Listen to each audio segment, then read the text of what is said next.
Hi everyone, good morning, Happy New Year to you and welcome to the 93rd Learn with Lorna. I'll pause for a wee minute for people to join us and then we'll get started.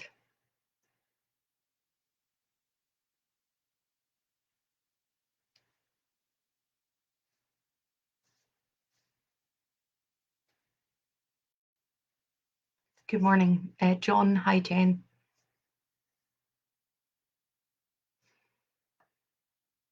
So welcome to the 93rd Learn with Lorna.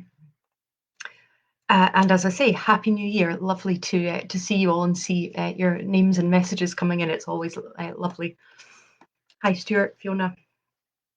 My name is Lorna, as you will know if you've watched these before.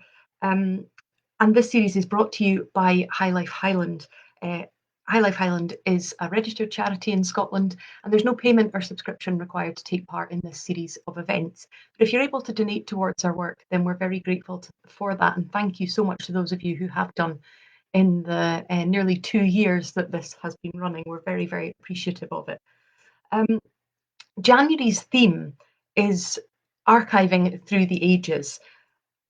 I'm really excited about this theme, possibly more than any of the others that I've done so far, because it's a sort of all-encompassing subject about what we do, what our job is, the amazing range of things we look after, how we look after them. I'm sure if you follow our Facebook pages normally, you will have seen some of our oldest documents coming up. Some of the things that we care for in different formats and so on will appear throughout this month. When I started doing Learn with Lorna 93 episodes ago in April 2020, I had absolutely no idea that it would develop this way. When I started it, it was meant for parents who were homeschooling, people who were forced to suddenly become teachers to their children at home. And so I had put together a series of 14 Learn with Lornas on big themes like the Jacobites, the Victorians, World War I, World War II, and so on, and put accompanying resources up on the website. If I had realised at the start, when I started doing this, that I would still be here chatting to you right across the world in January 2022, then I probably would have started by telling you much more about the Highland Archive Service, about who we are, about what we do, about what an archive service is for. But I very much hope that that has come across anyway as the series has developed. But what I thought I would do with this first episode of the new year and our theme of archiving through the ages was to talk about exactly that. So talk about a little bit more about each of the 4 offices. I'm very conscious that I kind of reel through information about each of the 4 offices at the beginning of each week.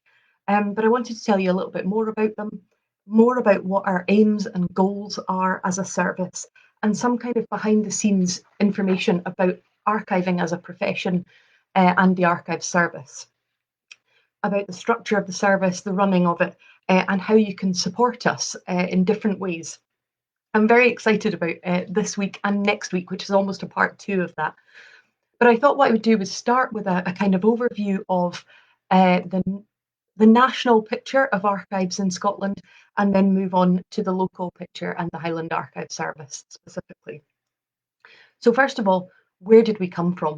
Why do we have archive services in Scotland? Well, we have a very long history of archiving in Scotland, preserving our documentary heritage and entrusting people with that responsibility. Oh, sorry, Fiona, I'm seeing that you're saying it keeps freezing. I hope it's not doing that for everybody. So I wanted to share with you a couple of sections from the National Records of Scotland's history.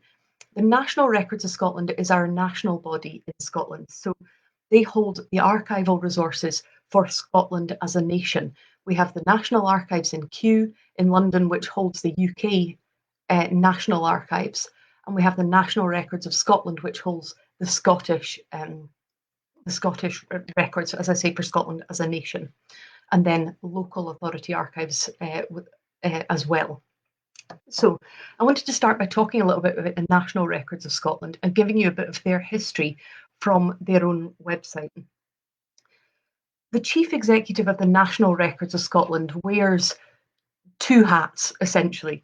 He or she holds the role of the Registrar General for Scotland, which means that they oversee the system of registration of birth, marriages, and deaths, and also holds the role of the Keeper of the Records of Scotland. And that's the role that I wanted to start by telling you a little bit about. The Keeper of the Records, which I do think is one of the best job titles in the world. So I wanted to start by sharing an extract from the National Records of Scotland website about the role of the Keeper of the Records of Scotland. The Keeper of the Records of Scotland is another of the statutory titles of the Chief Executive of the NRS. The Keeper of the Records of Scotland is responsible to the Scottish Ministers for the management of certain functions of the NRS and to the Lord President of the Court of Session for the efficient management of the court and legal records in Scotland. The office of the Keeper of Records was created in 1949, but its antecedents date back to the 13th century. The first reference to a government official responsible for looking after the records dates to 1286. William of Dumfries was a clerk of the rolls of the Royal Chapel or Chancery. This office was later to develop into that of Lord Clerk Register. In 1806, the office of Deputy Clerk Register was created to oversee the day-to-day running of the office. The appointment of Thomas Thompson to the post laid the foundation for the modern Record Office. His 35-year term of office saw a programme of cataloguing and repair of the older records and the start of a series of record publications. So you can see there that it's a role that has been important to Scotland for many hundreds of years. So the Keeper of the Records of Scotland, that role officially created in 1949, but with its antecedents from 1286 onwards. So a very, very long history of looking after archival material. Now, in its early days, it was not at all plain sailing to keep archives at a national level.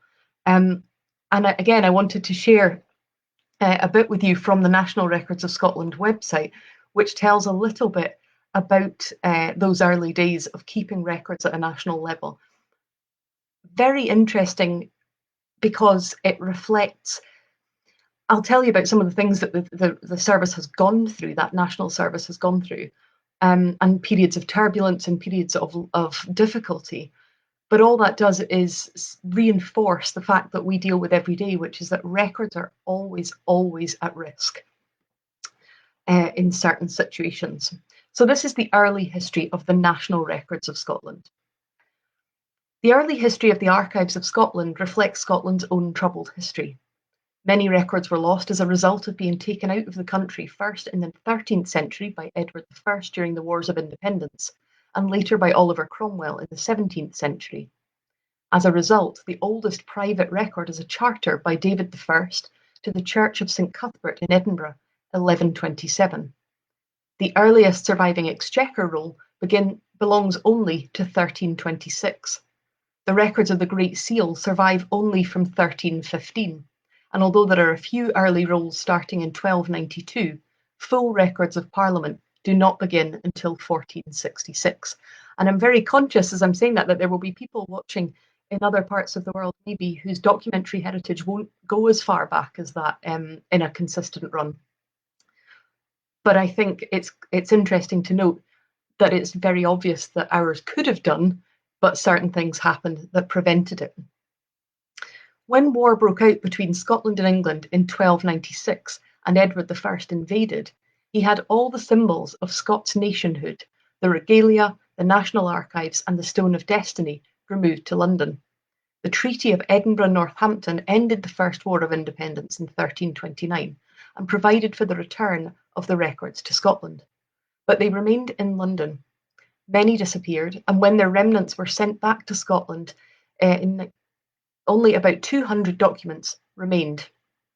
During the reign of Robert I, Robert the Bruce, and with the more settled nature of the country after the Battle of Bannockburn in 1314, the National Archives grew in quantity. Records accumulated over the centuries, and by the mid-16th century, it became necessary to build a special register house in Edinburgh Castle to house them. The archives remained safe in the castle until its capture by Cromwell's army in December 1650. The Scots were allowed to remove the archives and they were deposited in Stirling Castle. When that too fell to the English in August 1651, some of the records were carried off by the garrison, some were rescued by the clerks, but most were sent away to London. Their removal proved very inconvenient, so in 1657 the legal registers were returned to Scotland. It was not until the restoration of Charles II in 1660 that the other records were sent back. One of the two ships carrying the archives, the Elizabeth, sank in a storm off the Northumbrian coast with the loss of all the papers and parchments on board. So that's that very turbulent history of those records. An absolutely heart-sinking couple of references there, particularly that one about the shipload of archive material being lost. And as I say, it's a reminder of the fragility of what we look after and the uniqueness of it.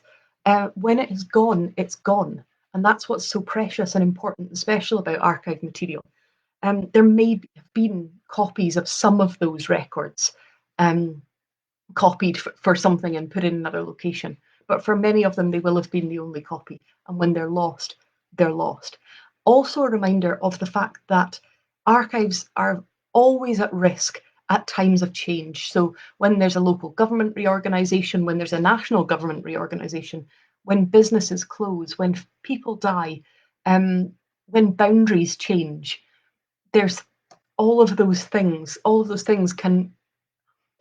can put archive material at risk unless there's a plan in place, unless somebody is in a position to step in and rescue things. And we've seen that recently with things like companies going into administration, Thomas Cook and so on. There's a person or an organisation or an archive to step in to make sure that those records are not lost. And that doesn't even account for times when archives are deliberately destroyed to prevent information being saved for the long term. Now, in 1707, the Treaty of Union between England and Scotland specified that the public records would remain in Scotland for all time coming. And in 1774, the foundation stone was laid for General Register House, one of the oldest custom-built archive buildings in the world. And of course, subsequent buildings have been added and constructed to house both people and documents at a national level. And so that's a national picture of archives in Scotland. Now, that's not who I work for. I don't work for the National Records of Scotland. But I think it's vital to understand that national picture in order to start understanding where the local record offices came in and where services like the Highland Archive Service have come from. You would think, given that long importance of archiving at a national level, that regional offices would also have a long history and would have come in very early, but that's not at all the case. Now, the National Records of Scotland, and I will continue to call them the National Records of Scotland, but they have gone through various other names that people might associate them with. They were the Scottish Record Office, they were the National Archives of Scotland, but I'll continue to call them the NRS because that's what they are now. For a long time, the NRS leaned towards centralisation, and so they would hold the national records for Scotland, and also local records would be held there as well, the local government records. And it wasn't until the 1970s, when local government reorganisation was on the horizon, that the subject really came to a head, that there was a need for local record offices. And the then Keeper of the Records, John Imrie, suggested that the Local Government Scotland Act of 1973 included specific provision for record keeping.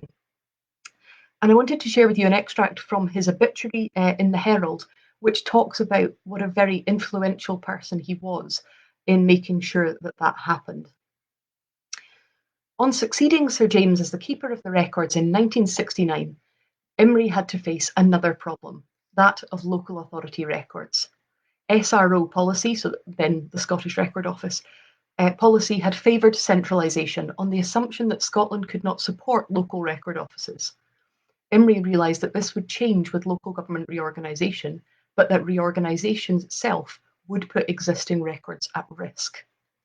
At his suggestion, a clause was inserted into the Local Government Scotland Act 1973 to provide for the transfer of records. He organised a survey of records held by the outgoing authorities with a follow-up to ensure that they had passed to the incoming authorities. At the same time, he sought to persuade authorities of the value of setting up proper archival services.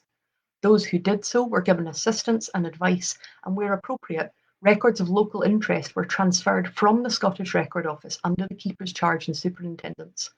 He also encouraged the setting up of Health Board archives.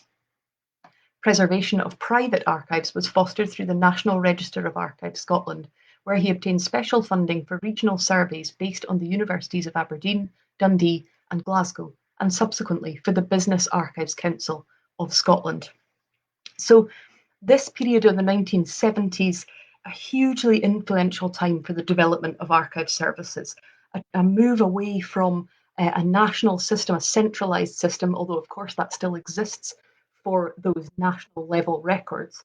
But this is a move away from the centralisation and into local authority archives. Interesting as well in that section of his obituary that it refers to different types of archival collections.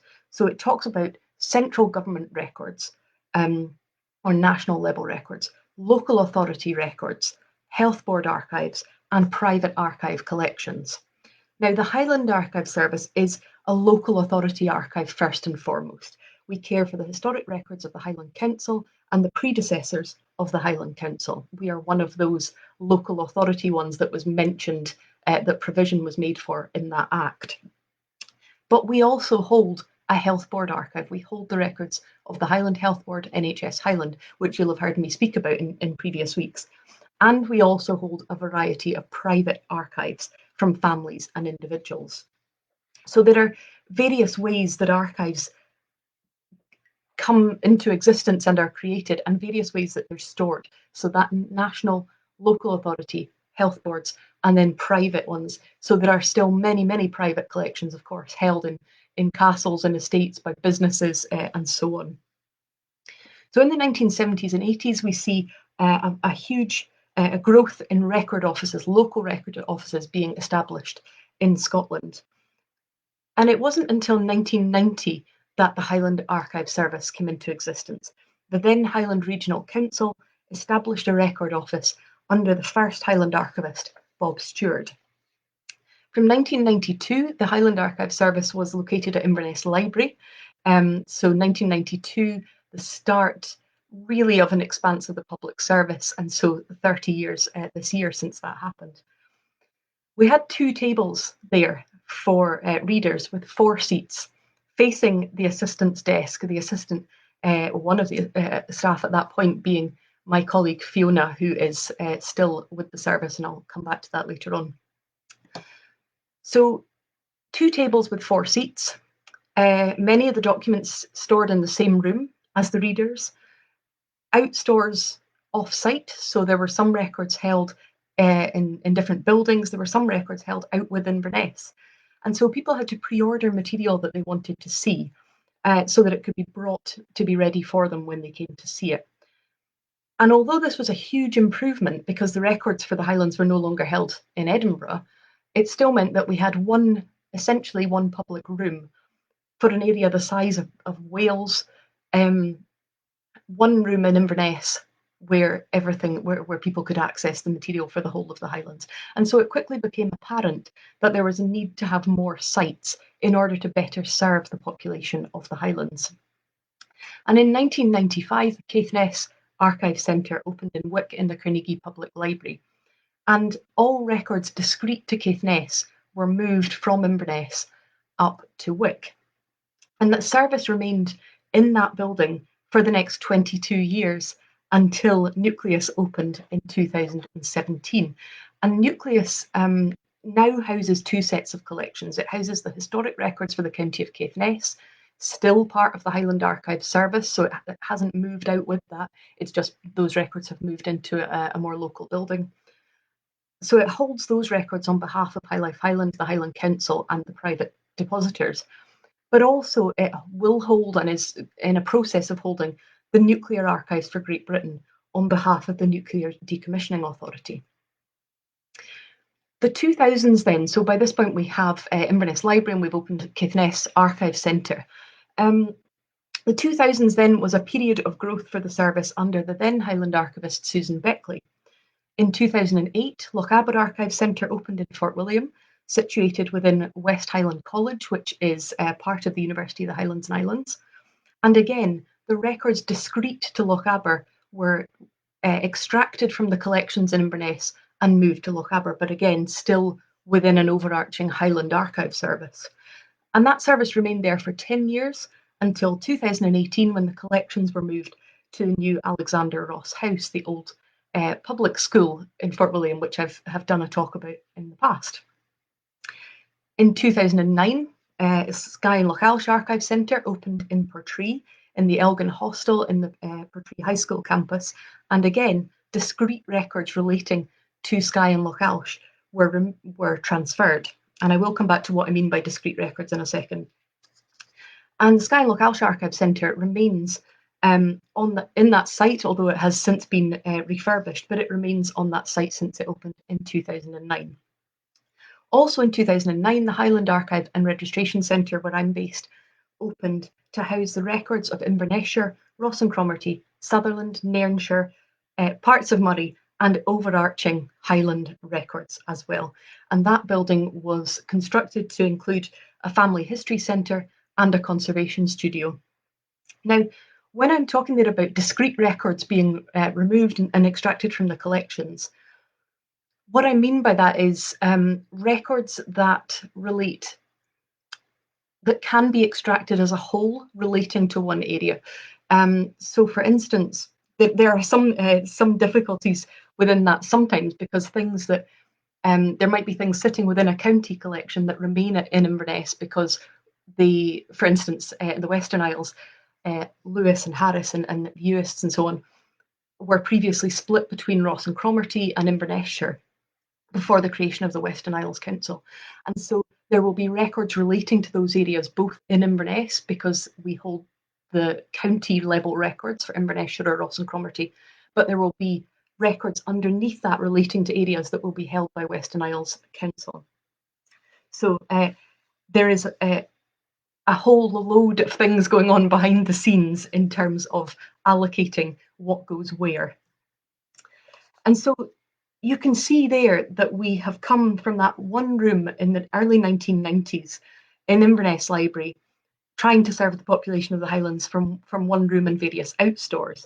We are now at a position where we have 4 offices, purpose-built strong rooms in all of them, purpose-built public search rooms in all of them, and all documents held on site. So now, COVID aside, now when you come to see us, everything we hold can be brought out within a matter of minutes in whichever centre you're in, because we don't have to go anywhere else to get them anymore. So we can provide a better public service because of that. Now, I have been very privileged to be with the service since 2014, and so I've been involved with or aware of many of these things happening. So I was there for the Skye and Lochalsh refurbishment. I was involved a lot in the Lochaber Archive Centre move and in the Nucleus opening. And it's a real privilege to be part of that move of a service and progression and growth of a service, alongside, of course, all my colleagues, including Fiona, who I mentioned was there almost from the start at the library, who is now our senior archivist, and the current Highland Archivist, Alison Mason. Now, the 4 Highland Archive Service centres are now part of High Life Highland. And again, I'm conscious that I throw a reference to High Life Highland out every week, and I wanted to pause just for a moment to tell you who High Life Highland is and why I talk about it. On the 1st of October 2011, High Life Highland was formed as a charity and an arm's length organisation by the Highland Council. And it operates a wide variety of services on behalf of the Council, promoting culture, learning, leisure, sport, health and wellbeing to both locals and tourists to the area. And so High Life Highland operates museums, libraries, music tuition, gyms and leisure centres, youth services, adult services, all sorts of different things, and a variety of different community centres and so on, and including the Highland Archive Service, which as a culture service now comes under High Life Highland on behalf of the Highland Council. And so that's where we're at now, and that's where we've come from as a service, both nationally and locally. Instead of having seating for 4 now, we have seating for over 60. We have the capacity to hold events in all our buildings. We have some exhibition space. We have space for talks and displays. Instead of 1 archivist and then 1 assistant, we now have 6 archivists and trainee archivists. We have 10 archive assistants. We have a family historian, 2 dedicated conservators, an Ambala coordinator, a records management team, and a community engagement officer. And just a little bit about those roles, because again, I'm conscious that we throw out these terms and there's maybe, if people don't work in this world, they don't know what those different roles are. So the Highland Archivist is the person who has the management of the service, oversees the management and the running of the entire services in all 4 of our offices, including conservation, records management, and so on. Our archivists have management of the collections, so they are the ones who manage take in the collections, oversee them, ensure that they are catalogued correctly and so on, and oversee the public service. Our archive assistants are the ones that if you come into our buildings, probably they're the ones you'll see first. They're the ones who deliver the public service. If you're emailing with inquiries, it's probably our assistants that you're hearing back from. And our records management team are the ones who provide a service to the Highland Council. So they give the Highland Council access to semi-current records, and also they assist with the elections process.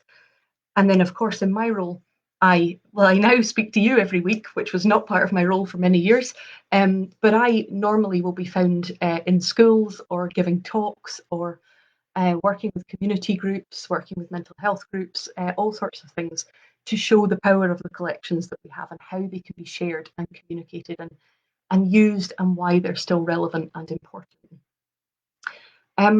I thought, I'm conscious, of course, that I'll probably run over because that's what I do. But I thought I would tell you the names of the staff, because I'm very conscious that I am the one that you see every week. But of course, there are a whole host of other people in the service. So I thought I would tell you the names of our staff. So I'm starting at the Highland Archive Centre in Inverness. This will sound like a huge list of staff for this building, but many of them have a Highland-wide remit. So as I've said, that particular office holds certain local records and also Highland-wide records. And so many of the staff there have a Highland-wide remit, as I do. So we have the Highland Archivist, who's Alison, the Senior Archivist, Fiona, who's the one I mentioned before, who's been there almost from the start. Our archivists at Hark are Jennifer and Peter. Our archive assistants are Fiona, Sarah, Alistair, and Graham. Anne, our family historian, I'm sure some of you will have been in contact with. Richard and Carrie are conservators, who are the ones who look after the documents, who make sure that they're in good condition, and also carry out work for other external people looking after their documents. Jamie is our Ambala coordinator, so he is the one who, if you follow our Ambala website or social media pages, that's all Jamie's work. Trevor is our records manager, who's in charge of that liaison with the council around semi-current records. David is our trainee records officer. Mike is the records assistant. And of course, you're familiar with me, so I'll not tell you all about me. So that's the team based at Hark. At Nucleus, we have Jamie. Jamie is our trainee archivist. We're very, very fortunate in the Highland Archive Service to be in a position to train up archivists. So often we have a trainee who will then go on and become a qualified archivist with us. So Jamie is our trainee archivist at Nucleus. And then the archives assistants there, who, again, if you've been doing inquiries, you maybe will have spoken to, are Valerie, Anne, Jennifer, and Belinda. Over in Skye and Lochalsh, we have Catherine, who's our archivist, who was previously a trainee but has since qualified and is now an archivist, and Anne, who's the archives assistant. And then in Lochaber, we have Rory, who's a trainee archivist who will go on to become a qualified archivist. Now, I'm living in absolute terror that I will have forgotten one of my lovely colleagues who I speak with every day, so I very much hope I haven't. If I have, I love you very much, whoever I've forgotten. Don't think I have.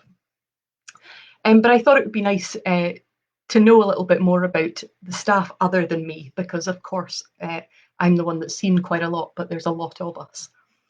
We continue to work under various pieces of legislation, including the Public Records Scotland Act 2011, and we continue to actively collect, catalogue and provide access to a wide range of archival material relating to the Highlands. We give access to these collections through talks, through events, through classes. We've got another series of classes coming up in a couple of weeks. If you would like to find out more about joining that, just get in touch. And of course, through things like this.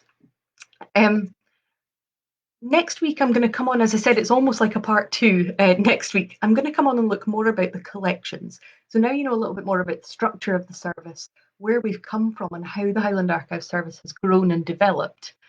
Next week, I'm going to look more at the collections that we hold, not at the stories contained in them, which is what of course I have been doing for 2 years and I will continue to do after this, but at the documents themselves as items, the types of record we hold, how we decide what to accept and what not to accept, because we don't keep everything, how we appraise collections. So when something is offered to us, how do we decide which bits of it will have historical value, which won't? How do we decide whether, if something is absolutely fascinating and wonderful but not related to the Highlands, what happens in that situation? And then also the process of a collection. So what happens to a collection when it comes to us, from the moment of accessioning it through to us being able to provide access to it or run an event with it. For most of the other thing I want to talk about next week, and I feel really strongly about this, so I really hope you'll be able to join me and enjoy it. For most of this year, or most of the previous 2 years and most of the year coming, you'll be hearing about collections and stories that we care for. And you'll know, if you've listened to me for however many years we've been together now, that matters to me a lot. It really matters to me that we look after these stories, that we share them, and that we communicate them. But I also want to use next week to tell you about some of the things we don't have and why. Items that haven't survived in order to come to us. What are the voices that are missing from our collections, and what do we do about that? If this morning's Learn with Lorna looks back at the past of the service, what's the future of the Highland Archive Service? How do we collect the present for the future when it's the past? You know, what we're living through right now will be the past at some point. How do we make sure that we have an accurate representation of a variety of lives and experiences in the Highlands? Archiving is not just about the past. We are actively monitoring and collecting the present as well. And how do we prepare for a different way of archiving as we move more and more towards digital records? So I really hope you can join me next week for the second part of this sort of behind the scenes of how the service runs. I've entitled next week From Parchment to Portals, which I was quite proud of. So I hope you can join me next week. I hope you found this interesting. I hope you can feel my enthusiasm and passion for the service and why we do what we do. It's a very, very fascinating job and a very important job, as John Peelan, who is the head of the Scottish Council on Archives, once said at an event that I was at. Archives are the bedrock of everybody's life, whether they know that or not. It's a very important job. So I hope you can join me next week to find out more about the second part. And then later on in this month, I'll do one specifically about Ambala and about how Ambala has developed. And then for the rest of the year, we'll carry on looking at stories from the collections. But I hope you can join me next week. Again, if you would like to find out more about our classes that are starting on the 21st of January, then please just get in touch. I'll be presenting a couple of those along with various of my colleagues from across the service. And the first one will be an in-depth look at the history of archives and the story of archiving. So I hope you can join us for that. A reminder in the meantime that this series is brought to you by High Life Highland at no cost to the viewer. That High Life Highland is a charity registered in Scotland and there's no payment or subscription required to take part in this series of events. But if you're able to donate towards our work, then we're very grateful for that. And I'll see you next week. Thank you.